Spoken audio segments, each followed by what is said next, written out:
ये कथा उस समय की है जब भगवान श्री रामचंद्र जी ने अश्वमेध यज्ञ किया और अश्वमेध यज्ञ का घोड़ा दिग्विजय के लिए छोड़ा। इस घोड़े की रक्षा शत्रुघ्न जी कर रहे थे। घोड़ा चलते हुए छत्रा नगरी के पास पहुंचा जो नाना प्रकार के मनुष्यों से भरी हुई थी।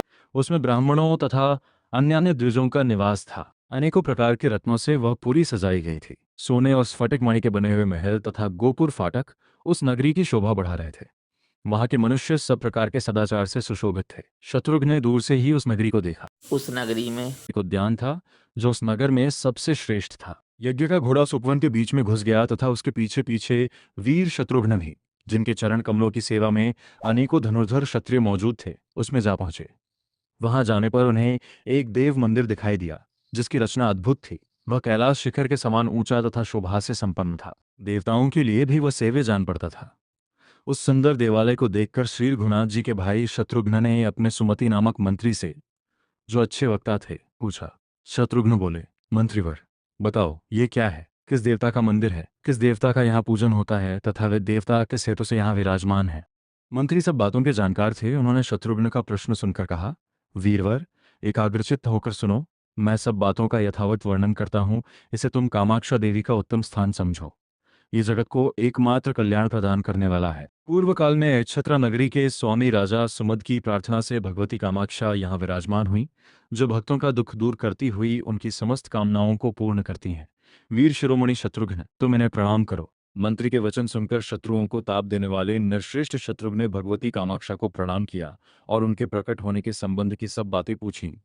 मंत्रीवर, अहिच्छत्रा के स्वामी राजा सुमद कौन है? उन्होंने कौन सी तपस्या की है जिसके प्रभाव से ये संपूर्ण लोकों की जननी कामाक्षा देवी संतुष्ट होकर यहाँ विराज रही हैं? सुमति ने कहा, हेमकूट नाम से प्रसिद्ध एक पवित्र पर्वत है जो संपूर्ण देवताओं से सुशोभित रहा करता है। वहां ऋषि मुनियों से सेवित विमल नाम का एक तीर्थ है। वहीं राजा सुमद ने तपस्या की थी। उनके राज्य को सीमा पर रहने वाले संपूर्ण सामंत नरेशों ने, जो वास्तव में शत्रु थे, एक साथ मिलकर उनके राज्य पर चढ़ाई की। उस युद्ध में उनके पिता, माता तथा प्रजा के लोग भी शत्रुओं के हाथ से मारे गए। तब सुमद असहाय होकर विमल तीर्थ में गए और एक पैर से खड़े होकर जगदम्बा की तपस्या करने लगे। उस समय उनकी आंखें नासिका के अग्रभाग पर जमी रहती थीं। ऐसा उन्होंने 3 वर्षों तक किया। इसके बाद 3 वर्षों तक उन्होंने सूखे पत्ते चबाकर अत्यंत उग्र तपस्या की, जिसका अनुष्ठान दूसरे के लिए अत्यंत कठिन था। तत्पश्चात पुनः 3 वर्षों तक उन्होंने और भी कठोर नियम धारण किए। जाड़े के दिनों में वे पानी में डूबे रहते, गर्मी में पंचाग्नि का सेवन करते तथा वर्षा काल में बादलों की ओर मुंह किए मैदान में खड़े रहते थे। तदनंतर पुनः 3 वर्षों तक वे धीर राजा अपने हृदयांतरवर्ती प्राणवायु को रोककर केवल भवानी के ध्यान में संलग्न रहे। उस समय उन्हें जगदम्बा के सिवा दूसरा कुछ दिखलाई नहीं देता था। इस प्रकार जब 12वां वर्ष व्यतीत हो गए तो उनकी भारी तपस्या देखकर इंद्र ने मन ही मन उस पर विचार किया और भय के कारण वे उनसे डाह करने लगे। उन्होंने अप्सराओं के साथ कामदेव को, जो ब्रह्मा और इंद्र को भी परास्त करने के लिए उद्यत रहता था, परिवार सहित बुलाकर इस प्रकार आज्ञा दी, सखे कामदेव, तुम सबका मन मोहने वाले हो जाओ। मेरा एक प्रिय कार्य करो, जैसे भी हो सके राजा सुमद की तपस्या में विघ्न डालो। कामदेव ने कहा, देवराज, मुझ सेवक के रहते हुए आप चिंता ना कीजिए। आर्य, मैं अभी सुमद के पास जाता हूँ। ऐसा कहकर कामदेव अपने सखा वसंत तथा अप्सराओं के समूह को साथ लेकर हेमकूट पर्वत पर गया। वसंत ने जाते ही वहां के सारे वृक्षों को फल और फूलों से सुशोभित कर दिया। उनकी डालियों पर कोयल कूकने तथा भ्रमर गुंजार करने लगे।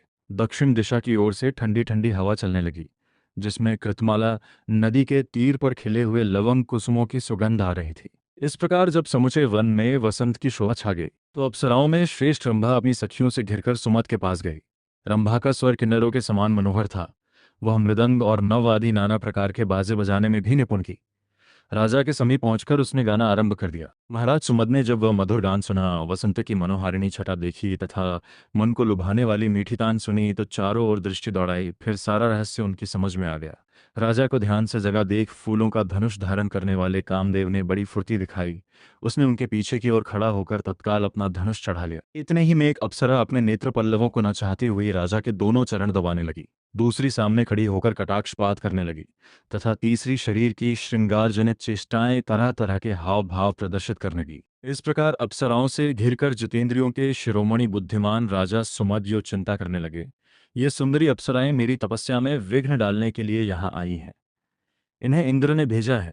ये सब के सब उनकी आज्ञा के अनुसार ही कार्य करेंगी। इस प्रकार चिंता से आकुल होकर धीरचित्त, मेधावी तथा वीर राजा सुमद ने अपने हृदय में अच्छी तरह विचार किया। इसके बाद वे देवांगनाओं से बोले, देवियों, आप लोग मेरे हृदय मंदिर में विराजमान जगदम्बा के स्वरूप हैं। आप लोगों ने जिस स्वर्गीय सुख की चर्चा की है वह अत्यंत तुच्छ और अनिश्चित है। मैं भक्ति भाव से जिनकी आराधना में लगा हूँ, वे मेरी स्वामिनी जगदम्बा मुझे उत्तम वरदान देंगी। जिनकी कृपा से सत्यलोक को पाकर ब्रह्मा जी महान बने हैं, वे ही मुझे सब कुछ देंगी, क्योंकि वे भक्तों का दुख दूर करने वाली है। भगवती की कृपा के सामने नंदन वन अथवा सुवर्ण मंडित मेरुगिरी क्या है, और वो सुधा भी किस गिनती में है, जो थोड़े से पुण्य के द्वारा प्राप्त होने वाली और दानवों को दुख में डालने वाली है। राजा का ये वचन सुनकर कामदेव ने उन पर अनेकों बाणों का प्रहार किया, किंतु वह उनकी कुछ भी हानि न कर सका। वे सुंदरी अप्सराएं अपने कुटिल कटाक्ष, नूपुरों की झनकार, आलिंगन तथा चितवन आदि के द्वारा उनके मन को मोह में ना डाल सकें। अंत में निराश होकर जैसे आई थीं वैसे ही लौट गईं और इंद्र से बोलीं, राजा सुमत की बुद्धि स्थिर है, उन पर हमारा जादू नहीं चल सकता। अपने प्रयत्न के व्यर्थ होने की बात सुनकर इंद्र डर गए। इधर जगदम्बा ने महाराज सुमत को जितेंद्रिय तथा अपने चरण कमलों के ध्यान में दृढ़तापूर्वक स्थित देख उन्हें प्रत्यक्ष दर्शन दिया। उनकी कांति करोड़ों सूर्यों समान थी।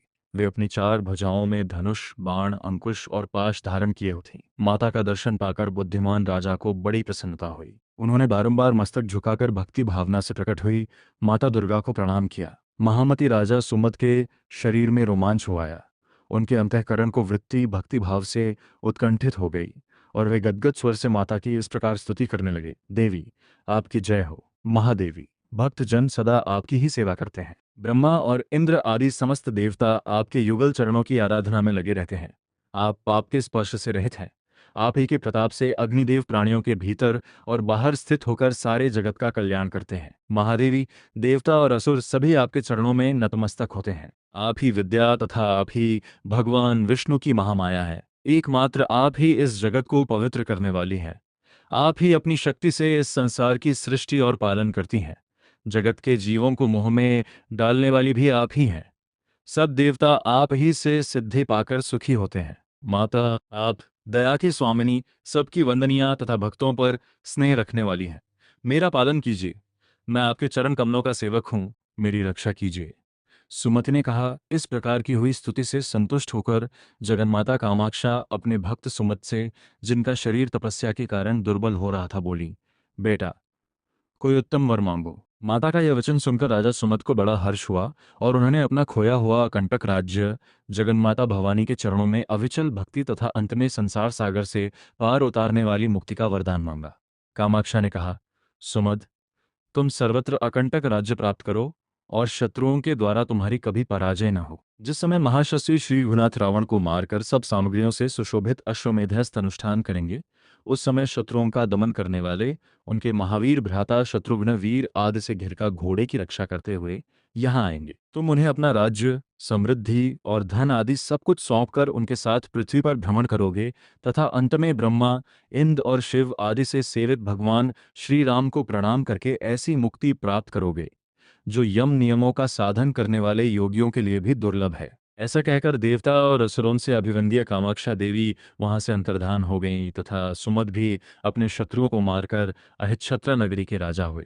वही ये इस नगरी के स्वामी राजा सुमद है। यद्यपि के सब प्रकार से समर्थ तथा बल और वाहनों से संपन्न है, तथापि तुम्हारे यज्ञ संबंधी घोड़े को नहीं पकड़ेंगे, क्योंकि महामाया ने इस बात के लिए इनको भली भांति शिक्षा दी है।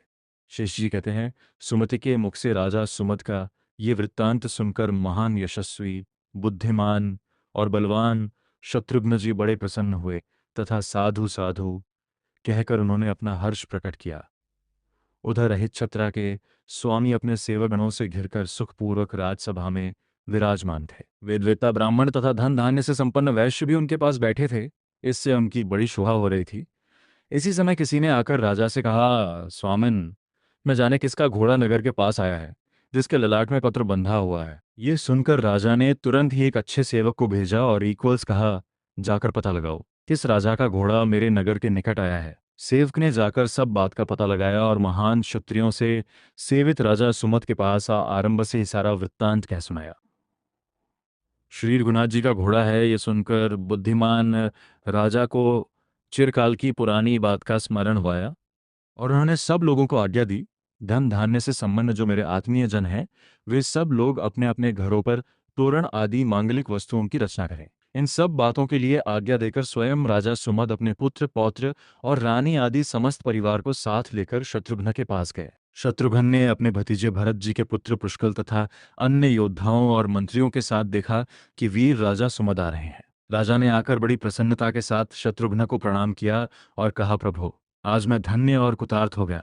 आपने यहाँ दर्शन देकर मेरा बड़ा सत्कार किया। मैं चिरकाल से इस अश्व के आगमन की प्रतीक्षा कर रहा था। माता कामाक्षा देवी ने पूर्व काल में जिस बात के लिए मुझसे कहा था, वह आज और इस समय पूरी हुई है। श्री राम के छोटे भाई महाराज शत्रुघ्न जी, अब चलकर मेरी नगरी को देखिए, यहाँ के मनुष्यों को कृतार्थ कीजिए तथा मेरे समस्त कुल को पवित्र बनाइए। ऐसा कहकर राजा ने चंद्रमा के समान कांति वाले श्वेत गजराज पर शत्रुघ्न और महावीर पुष्कल को चढ़ाया तथा पीछे स्वयं भी सवार हुए। फिर महाराज सुमद की आज्ञा से भैरी और प्रणव आदि बाजे बजने लगे, वीणा आदि की मधुर ध्वनि होने लगी तथा इन समस्त वाद्यों की तुमुल ध्वनि चारों ओर व्याप्त हो गई। धीरे धीरे नगर में आकर सब लोगों ने शत्रुघ्न जी का अभिनंदन किया, उनकी वृद्धि के लिए शुभकामना प्रकट की तथा वे वीरों से सुशोभित हो अपने अश्वरत्न को साथ लिए राज मंदिर में उतरे।